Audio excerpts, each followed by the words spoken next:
dungeon, so Oh no. you gotta get to that point. Everything is ruined. Oh, that's really on you. No. That's what you gotta do. Well. Yeah. Yeah. Usually things are my fault, so I'll go ahead and accept this one too. Yeah. Sure, why not? It sounds like something I do. Yeah. Well, I mean, we know how you're the big Final Fantasy MMO player, and Oh, that's of been your course. dream, is to walk out on the show and play with me. Come on, man. It's The been show's for squares. it's been my dream to cancel the entire show and play an MMO instead. It's been my dream. I'm not saying you cancel the show. I'm saying we have an after show. I say we go big or go home. Okay. So let's do the show while we're playing 14. Let's go. I really want to try that one time, just to see.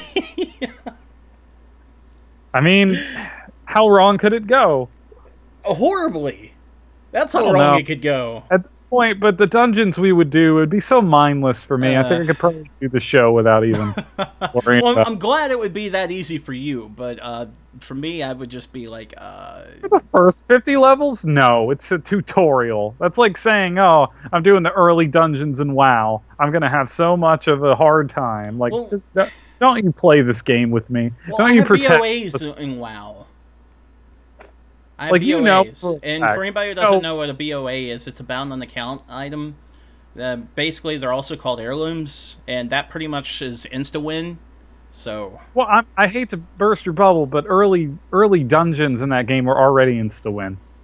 If you're playing it normal, as of now, the little time that I played it, and you played, like, you're doing the leveling process, and you're like, oh, it's my first dungeon. I only have, like, 3 attacks I can do. You're not going to lose. You're going to go through it. is that And how right it now- goes? Yeah, and you're in that boat right now with 14. Like, it's all doable. If we have a little challenge, I'll tell you what to do. It's fine. But just let's play it, man. I think we should do that sometime, just to have fun there. We'll play like some MMO plus do the show at the same time. Even Yeah, and though it'll be that's more like Game Grumps than anything, or James and Mike, but It could be a side thing. I don't care. All I'm trying to do is draft you into my world. And the expansion's so soon, so my hype is at an all-time high. Also, I know we're streaming. Hi, everyone. yeah. This is the part where Eric gushes about Final Fantasy XIV for a little bit before we start the show, so enjoy. It's a terrible, terrible game. So something terrible that that doesn't- you spend so much time playing it. No, I'm not now. I will be once the fucking expansion comes out. That'll change the world when we get to that point. The world of Final Fantasy XIV? Yeah. Yeah. Okay. I'll go to Japan and fight Alamigo, and that's all partly true. Okay.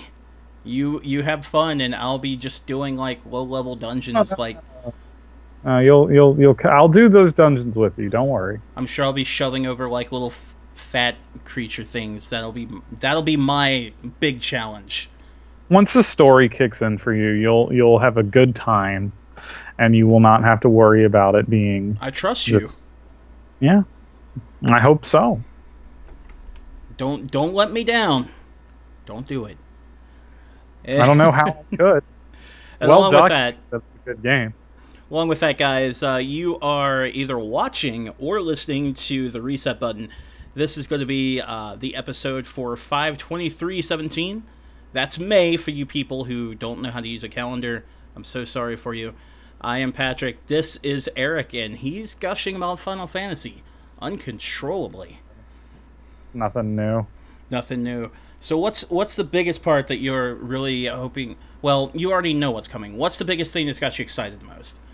Well, we're going to an entire new continent, which I know doesn't sound as exciting for an MMO because WoW does that a lot, but every single bit of this game for however many years it's been has always taken place on Eorzea. So a whole new continent means an infinite thing of possibilities. Right. I'm also, like, I'd say that's number one because it's the one thing. I really don't know what it's going to be.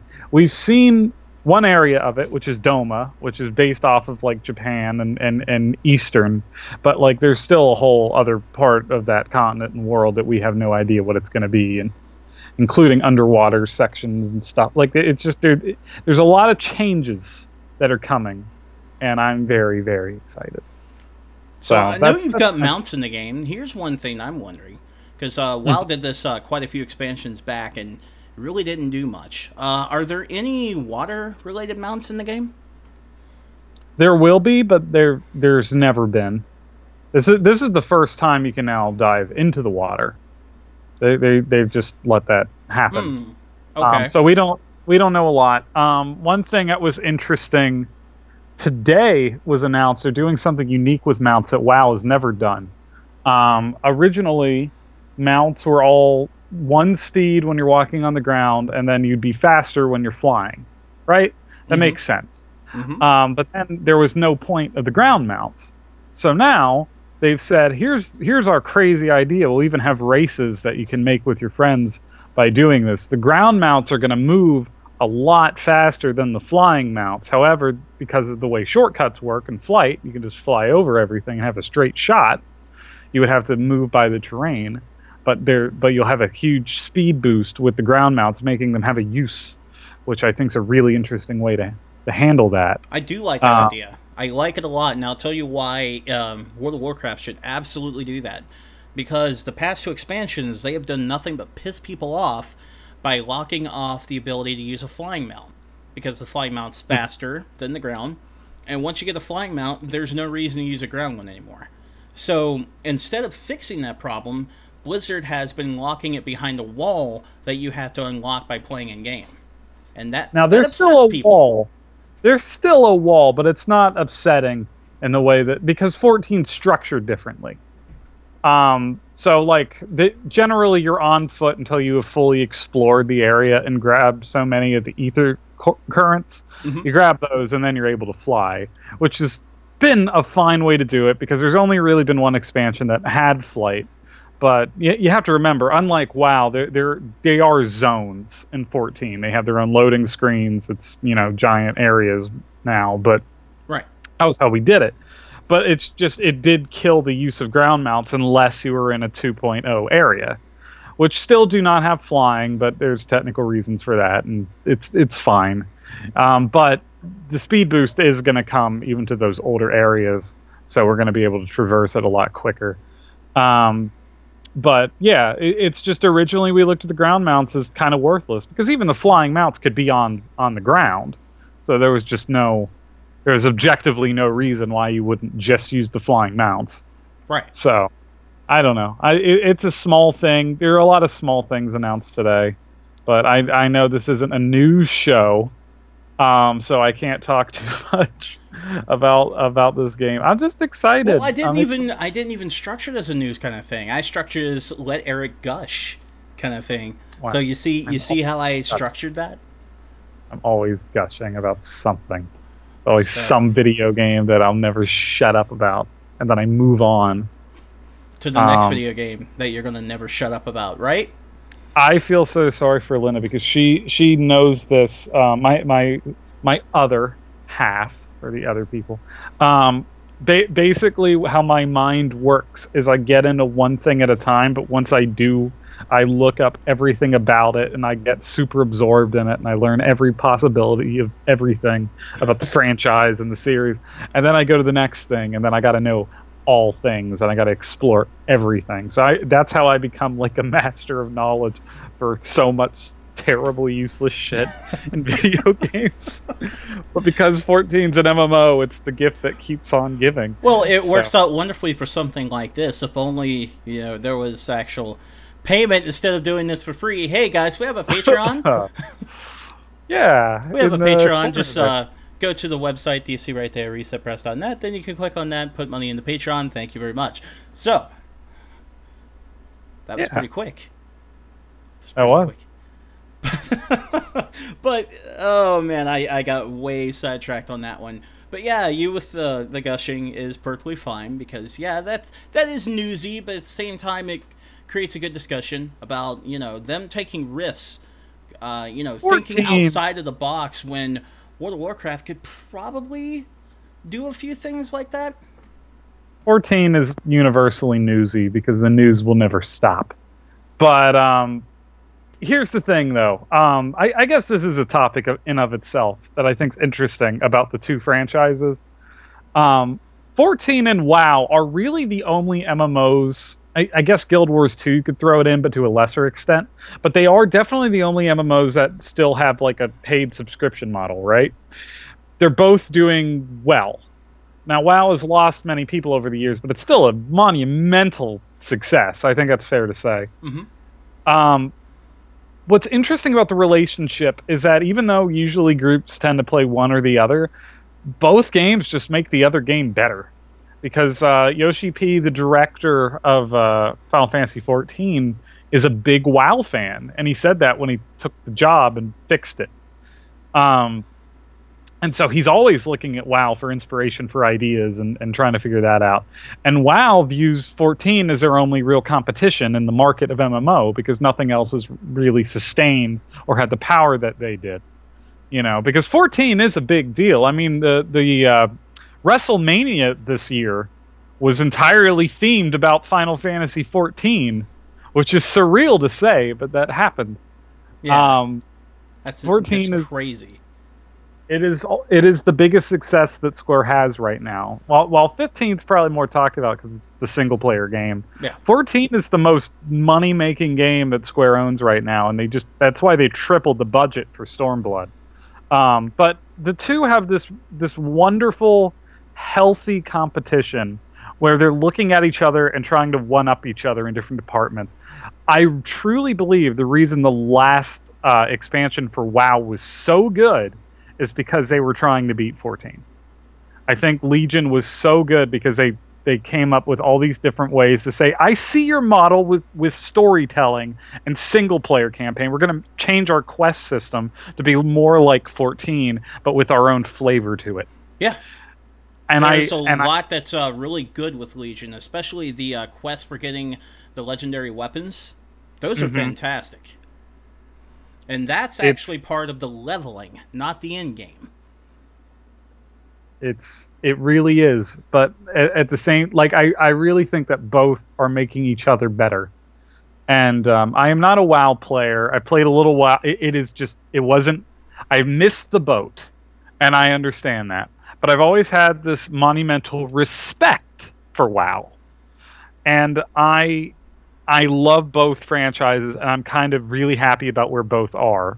But I want you in 14 with me, because I think you would really like 14 the more you get into it. Yeah, I've already enjoyed what I saw. It's just, when you go into a game, like you're saying, with World of Warcraft, I'll flip it on the other side for you. When you get into a game that's been around like that for a while, and there's, you know, specific things that you're going to be doing, specific places you're going to be going, and you don't know what's going on, it's a bit intimidating. I assure you feel the same way when you're playing World of Warcraft. I do, but my biggest problem with intimidation with WoW specifically was that it was not made for new players. And what I mean by that is that it seems like with WoW, when I do the old leveling content, when I did the original, which is how I handled it, the quest structure was just not made for that. It was made for a time and place, which was when Cataclysm came out. And then you get to what was the first expansion pack on the tip of my tongue. You know the one. Oh, Burning Crusade. Burning Crusade. And then that treats it like Burning Crusade, but it doesn't feel... It feels like it is constantly trying to push me to the newer content, and it doesn't want me to do this older content. And that's why when you buy it, you just get their equivalent of the jump potion right away. They really like have a mini tutorial when you do that, but I always feel like I'm missing out because I just don't have the sequence of events or the history behind it. And this is something I think 14 did well, which is if you go back and you make a new character and you start from scratch, because of the way the main quest system is laid out, you will have the full experience, no matter when you get to it. You're never going to be worried about finding people to play with.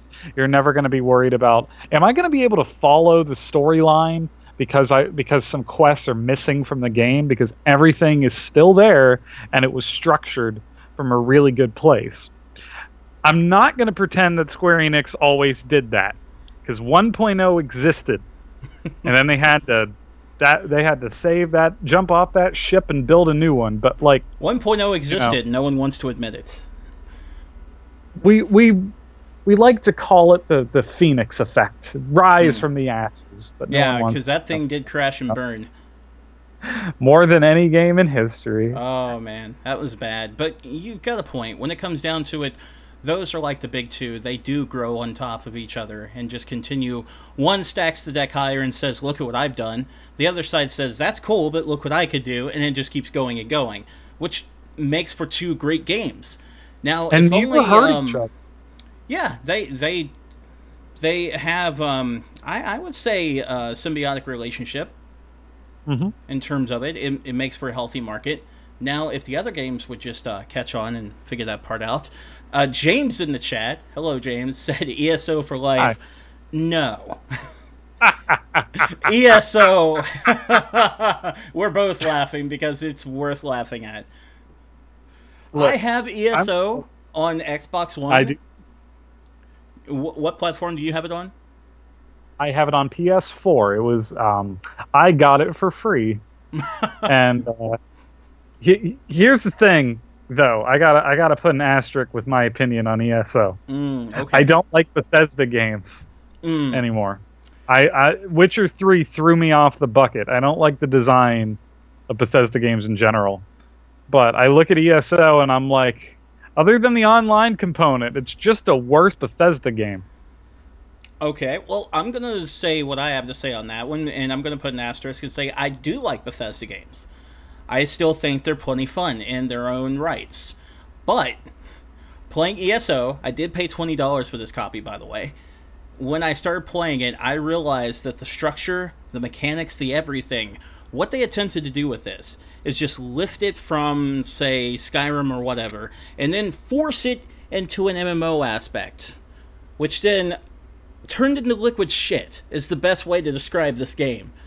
I did not like anything about it. I tried so hard, guys. I did, but it sucks.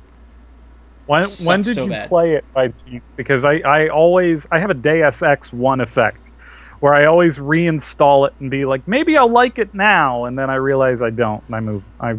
And for the record, before anyone calls me out, I max leveled my guy. I saw that game. I didn't just pick it up for a day. I gave it the fair shot. I picked it up last fall. Okay. And I played it for a good week. Got in there and did things. I feel like we both have the experience enough to be able to make that claim. Because I know how MMOs are with the people that are in those communities. Which is... Well, really, the leveling process is the tutorial, and I get that, and I don't even disagree with it. I understand where that's coming from, because the full combat isn't there yet until you get to the patch content, which makes sense. However, ESO doesn't have enough of... There's nothing complicated about it to warrant that logic, because it wants to play like Elder Scrolls. Yeah. It's not really... It doesn't play like a traditional MMO, which is not a problem. It's not a problem. I think there's merit to that, actually.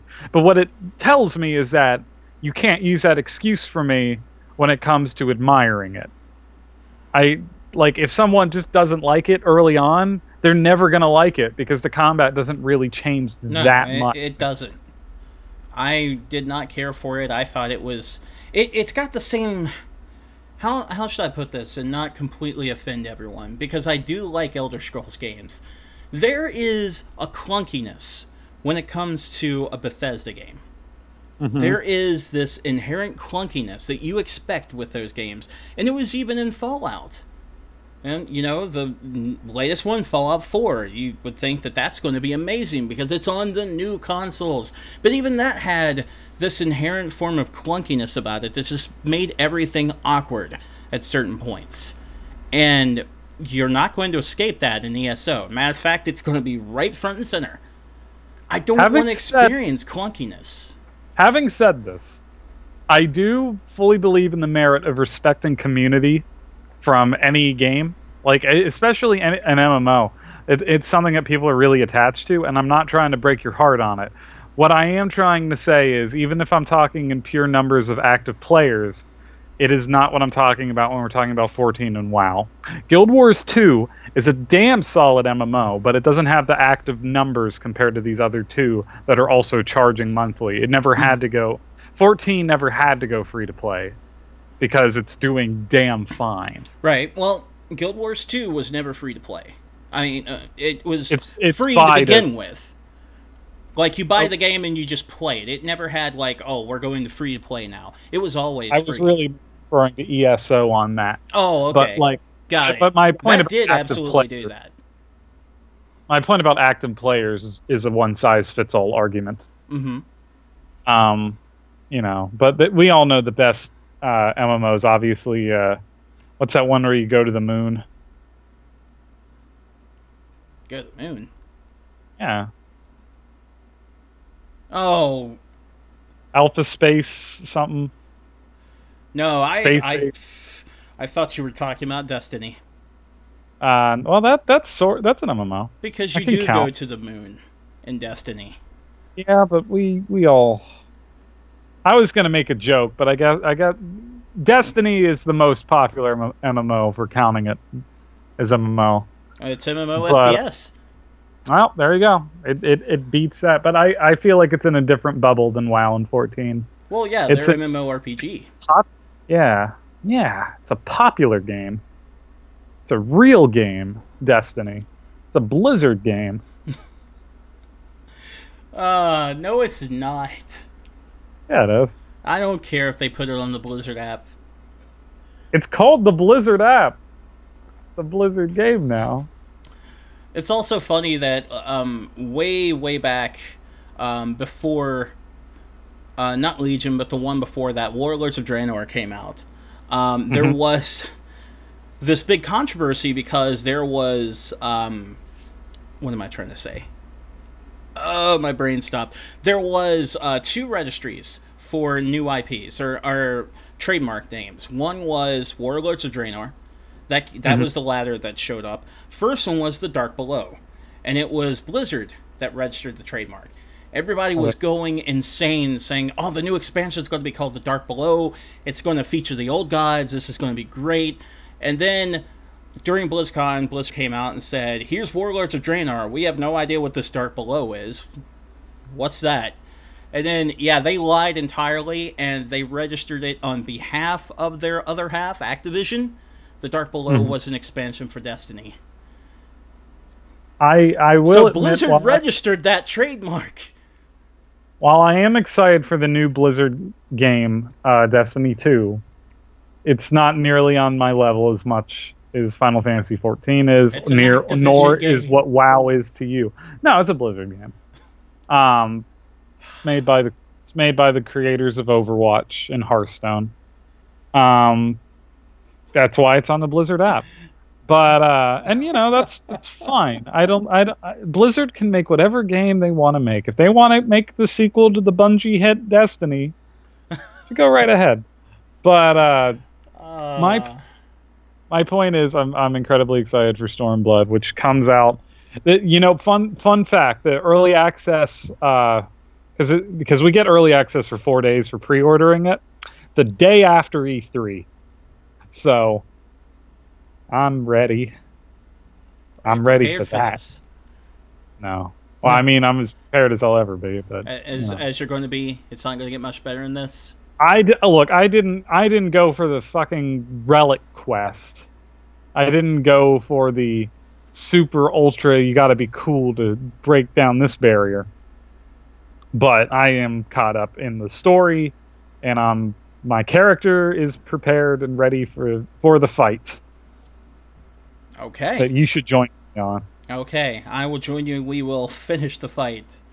Something that never happens in Halo, by the way. Yeah. They finished the fight. They just refought. They just fight again and again, that's all. Well, it's a different fight. I mean, if I'm going to be fair, you're not fighting the Covenant. But I don't care about Halo anymore. And I don't think any of our listeners do either. Well, they might care when Halo 6 comes out, but until then, No. probably not. No. But you had a special something you wanted to bring up. Besides Final Fantasy. There's other things. Yes, there was another So thing. we were searching for a topic to discuss, and I thought one thing that would be an interesting topic is kind of about how video games have become this homogenized gloop of gob. There are weird traces of elements that seem to be in every game, and I want your take on why we do them. Because I don't understand why we homogenize. And this is specifically a Western game problem. These things do not show up in Japanese games, and there are some European games that don't do this either. But for some reason, we all have these tropes that nobody cares about or likes or thinks about, and we just throw them in our games. Hacking system, progression systems for games that are not RPGs. I had more examples in front of me, but now I'm on the spot and I can't think of them. Give some examples of like the games that are guilty of this. Okay. Let's say I take any Ubisoft game, all right? It's this open world thing that has quest markers for you to pick up random objects around a world. But then there'll be a door, and you'll have a hacking minigame that you have to do to get in that door. Is the hacking minigame fun? No. It's usually just some quick little puzzle that you got to do, but then you open the door. It just takes up your time, but the game doesn't really need the time because it's already an open world game. It's not like that filler added a big number to the length of you getting your time out of it, but we still put in the hacking systems.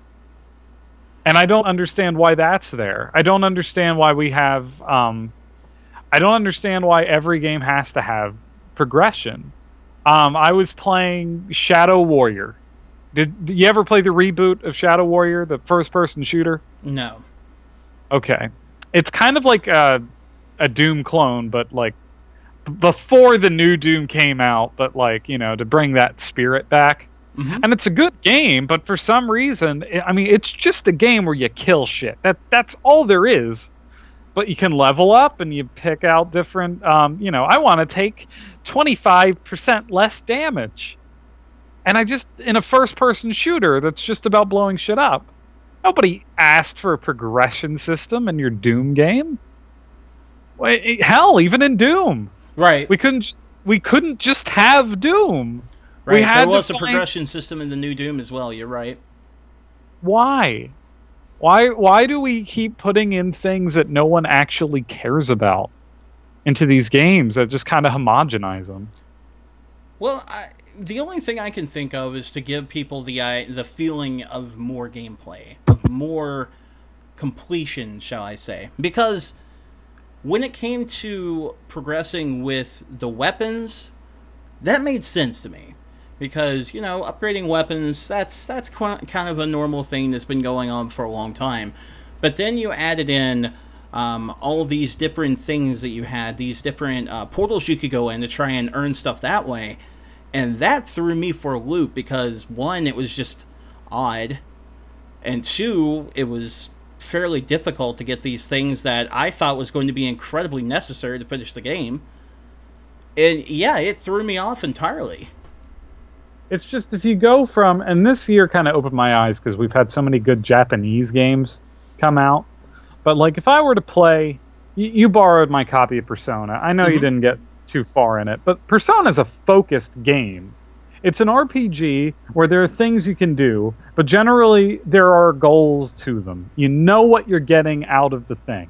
There is no, let's explore the item so I can get 1 out of 25 of these things, because if I get 25, I'll get a trophy, and then I'll unlock the trophy, and then I'll be like, yeah, I got 25 of those things because I looked on the internet for a guide to find them.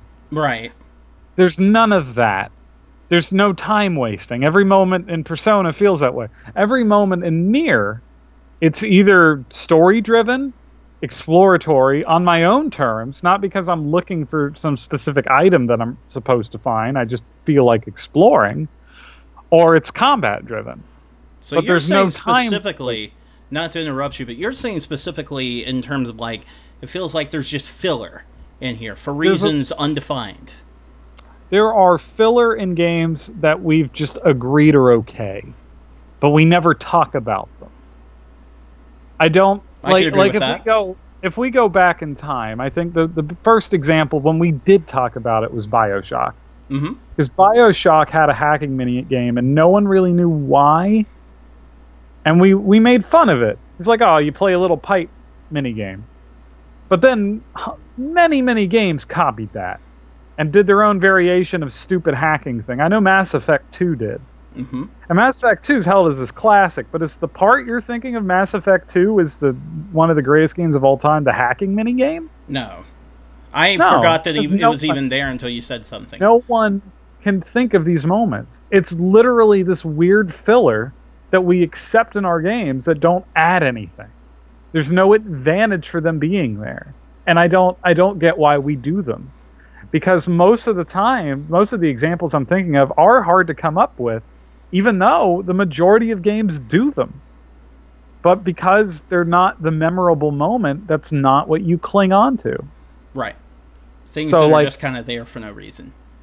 So that's what I think is strange about the game industry right now. And maybe that's part of the reason I have such Ubisoft fatigue, is because there are so many specific things that Ubisoft does in its open world structure that I just can't stand anymore. Like, when you played Zelda, I played a little bit of Zelda, but here's what I got from Zelda, right? It's an open world, just explore it. Just go out and do that game.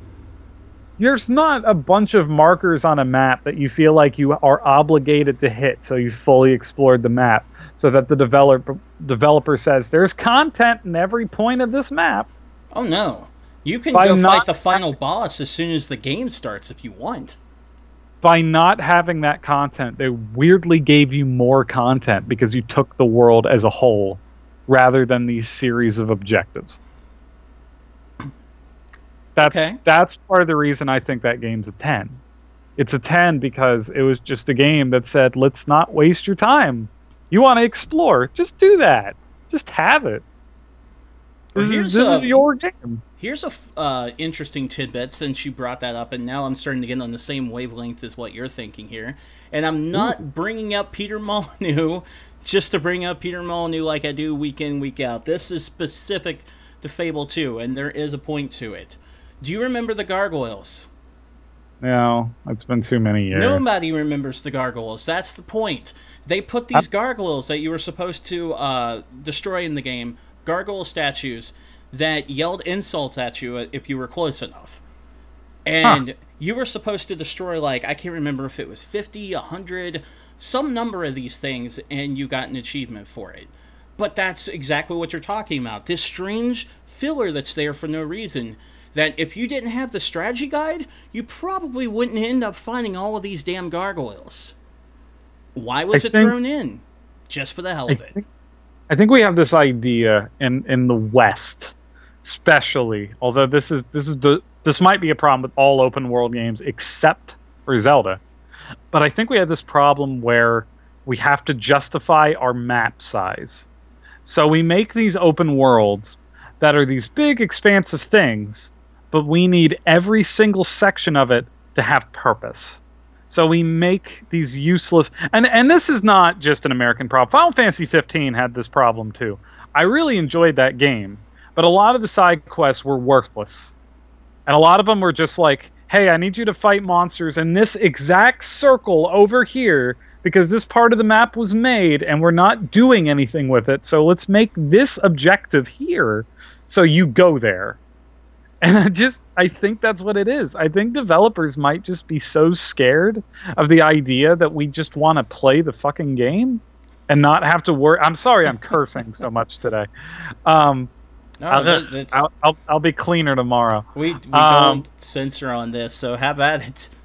I know, but it seems like there's this fear that the gamer will just get so bored so quickly that we have to give them a carrot every single place. And I think that's why Zelda was such a big deal. Oh, Zelda's no one great. says it. Not only for that reason, but also because you can do what you want with the game, and the game does what it wants with the map too.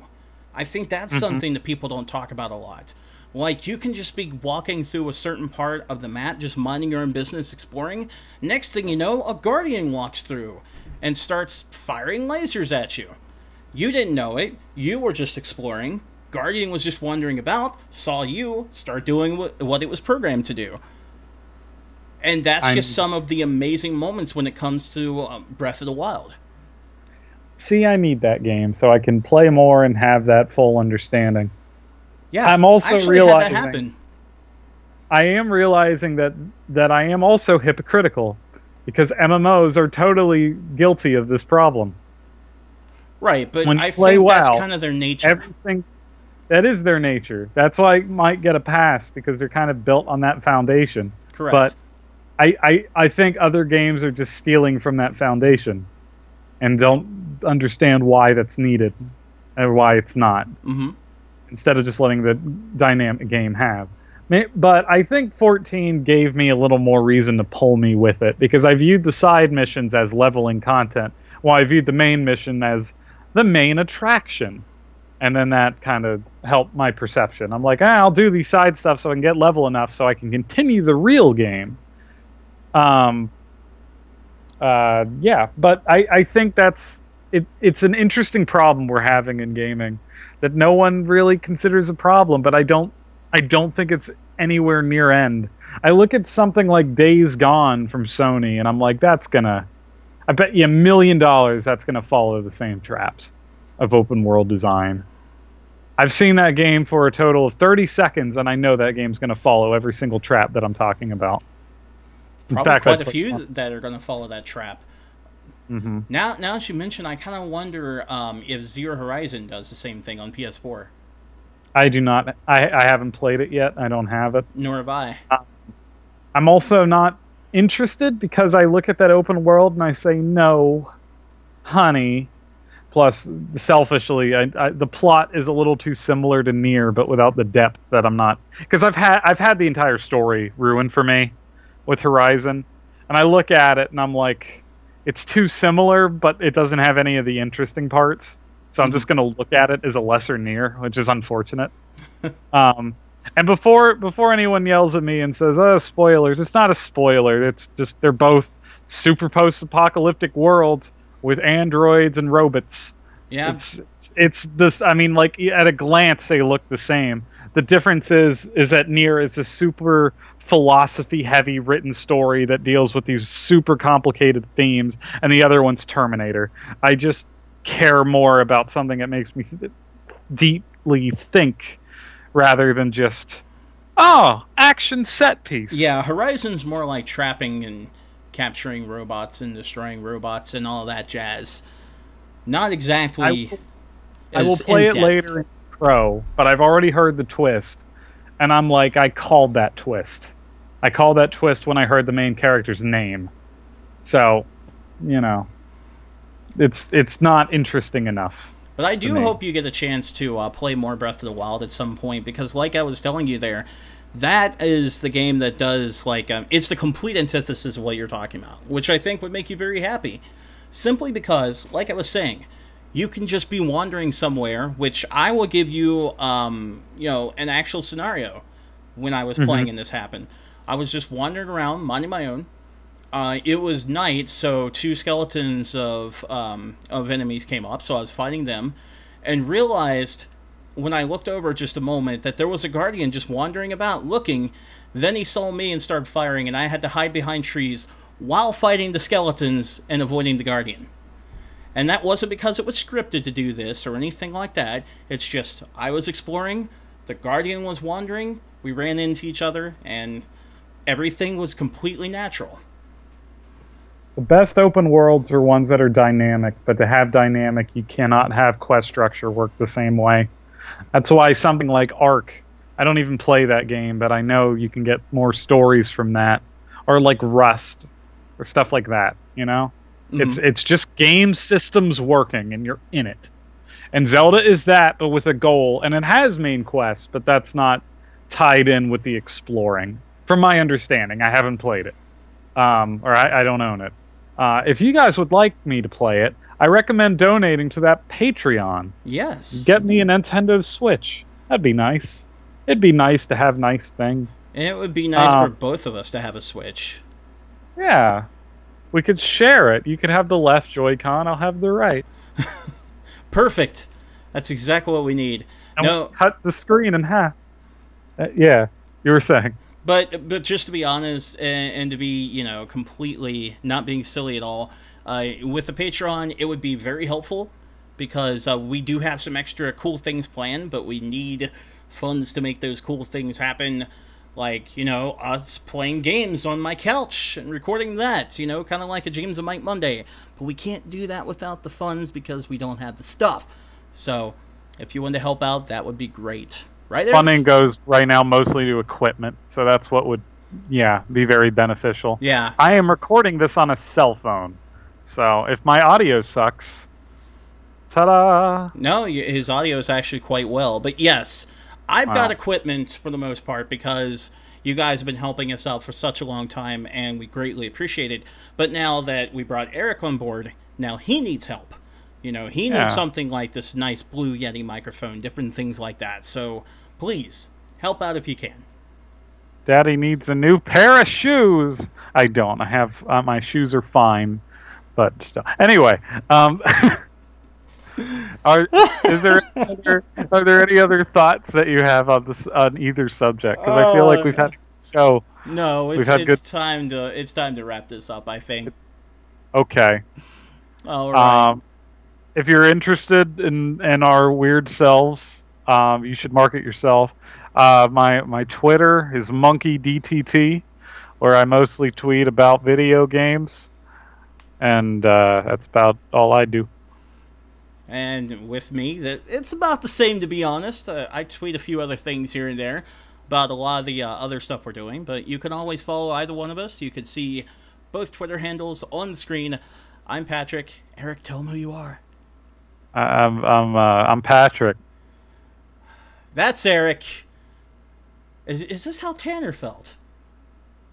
Well, you already told him my name. I felt like the job was pretty accomplished. You have to tell him yourself. These are the rules. I introduced my Twitter, where they can go and see my name is Monkey, and they can just, which is that what your mother named you? She didn't love me very much. She called me Monkey because she was throwing my shit all over the place. Anyway, if you're more interested in our really thoughtful discussions about video games and have any ideas for future topics, please send comments to either here or to the Twitter for the show. Thank you very much. To the Twitters. All right. We will love topics from you guys. That's been the Reset Button. Later on, guys.